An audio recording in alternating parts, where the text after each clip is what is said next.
At least 13 people have died after violent rainstorms turned rivers into raging torrents in southwest France, in the latest episode of Wild Weather in Europe, officials have said.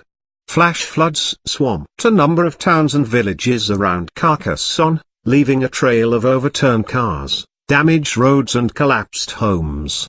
A nun was swept to her death as rising waters destroyed a nunnery in the village of Villardonnel.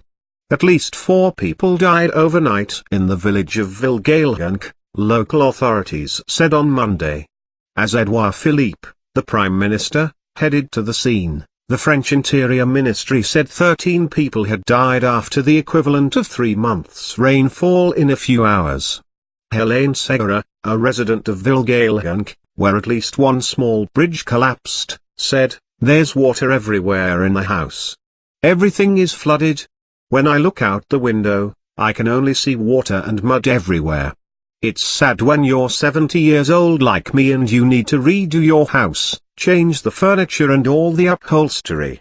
Authorities rushed in helicopters and 600 firefighters to help with rescue operations, particularly in the floodplain of the Aude River, which reached its highest level in 100 years, according to the Vigicruise Flood Agency.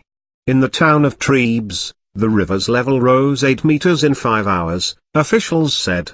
About 1,000 people were evacuated in Pezens due to fears a nearby dam could burst. The storms were triggered when a front of warm and humid air from the Mediterranean collided with colder air around the Massif Central, inundating an area from the eastern Pyrenees to Aveyron further north. Elsewhere, 28 people were left with minor injuries and hundreds of thousands without power as violent storms hit Portugal on Sunday, resulting in flooding in the region around Lisbon.